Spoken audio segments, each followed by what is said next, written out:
आप जानते हैं यूरिया, डीएपी, सुपर फॉस्फेट में तो 3 ही मैक्रो न्यूट्रिएंट्स हैं, नाइट्रोजन है, फास्फोरस है, पोटाश है, बाकी तो उसमें कुछ है ही नहीं। बाकी चाहिए तो गोबर की तरफ ही लौटना पड़ेगा, मूत्र की तरफ ही लौटना पड़ेगा।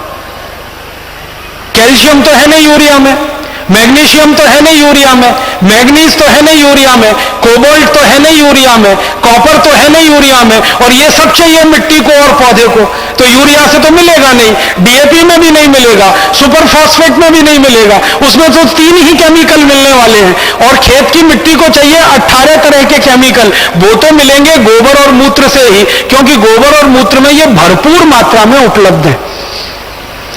तो आप गोबर और मूत्र की खेती करें तो भूमि को सूक्ष्म पोषक तत्व तो भरपूर मिलेंगे, जिससे भूमि की उर्वरक शक्ति बढ़ेगी, और भूमि की उर्वरक शक्ति बढ़ेगी तो उत्पादन की दर बढ़ेगी, आपको फसल अच्छी मिलेगी, उत्पादन ज्यादा मिलेगा, बेहतर मिलेगा। और जो उत्पादन आपको मिलेगा उसको बाजार में जब आप बेचेंगे तो उसका मूल्य भी भरपूर मिलेगा, कीमत भी भरपूर मिलेगी।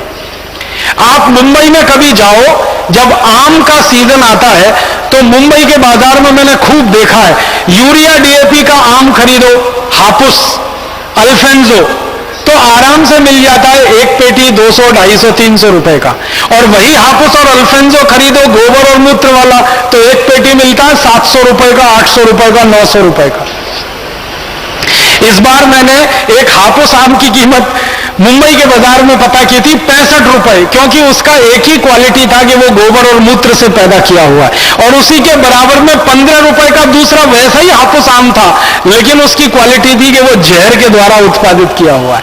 मतलब सीधा सा ये है कि अगर गोबर मूत्र से खेती आप करते हैं तो उसके उत्पादन को भी बाजार में 4-5 गुनी कीमत आराम से मिलती है।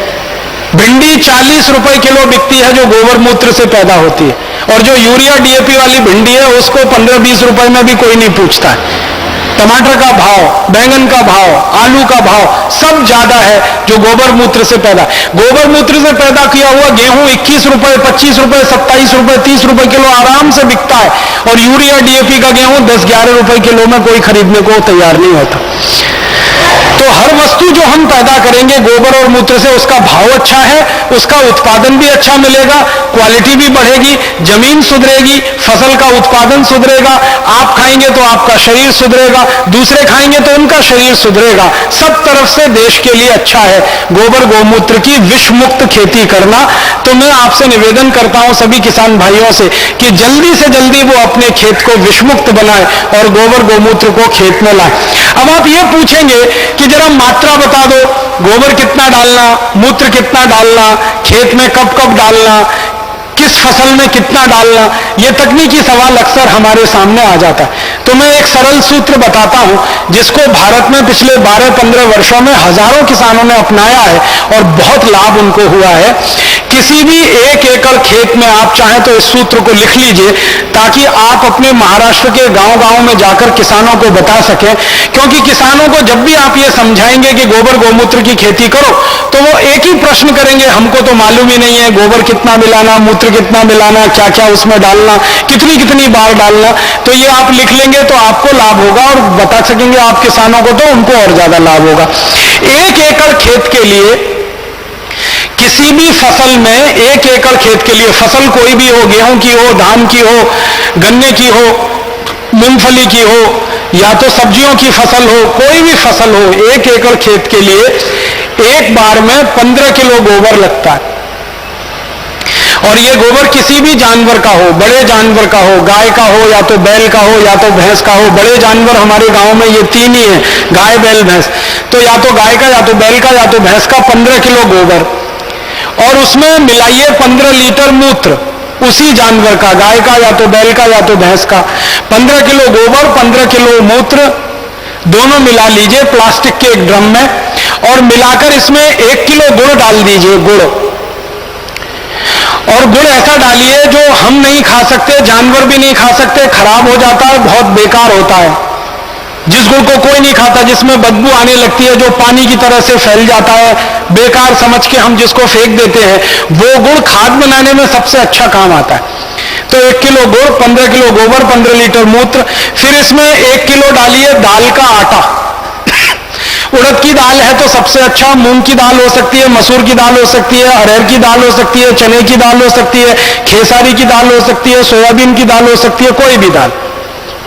1 किलो दाल का आटा, दाल को पीसकर उसका पाउडर या आटा, और अंत में 1 किलो मिट्टी डालनी है एक ऐसे पेड़ के नीचे से उखाड़कर जो पेड़ बहुत साल पुराना आपके गांव में लगा हुआ है। पीपल का पेड़ हो, बरगद का पेड़ हो, आम का पेड़ हो, पुराना पेड़ हो, 10 साल, 20 साल, 25 साल, 50 साल पुराना, उस खेत के नीचे से 1 किलो मिट्टी खोदकर इसमें डालना।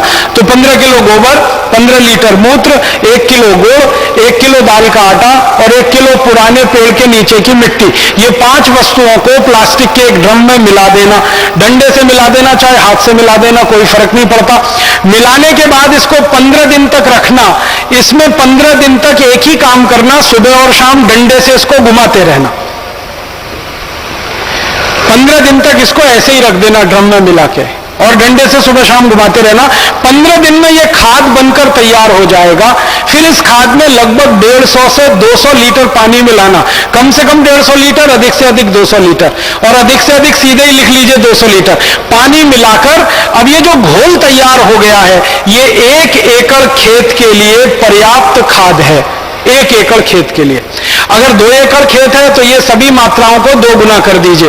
3 एकड़ खेत है तो सभी मात्राओं को 3 गुना कर दीजिए। एकड़ के हिसाब से आप इसको बढ़ाते जाइए। अब इसको खेत में डालना कैसे है? अगर खेत खाली है, कोई फसल खेत में नहीं है, तो इसको सीधे स्प्रे कर सकते हैं मिट्टी को भिगाने के हिसाब से। डब्बे में भर भर के छिड़क सकते हैं, स्प्रे पंप में भर के छिड़क सकते हैं। स्प्रे पंप का नोजल निकाल देंगे तो यह छिड़कना आसान होगा। अगर नोजल लगा हुआ तो उसमें यह फंस जाएगा, तो नोजल निकाल के छिड़क सकते हैं। तो खाली खेत में मिट्टी पे छिड़कना है। और फसल अगर खेत में खड़ी हुई है तो जब फसल में पानी लगाएंगे तो पानी के साथ इसको मिला देना है। मान लीजिए आपके खेत में फसल लगी है और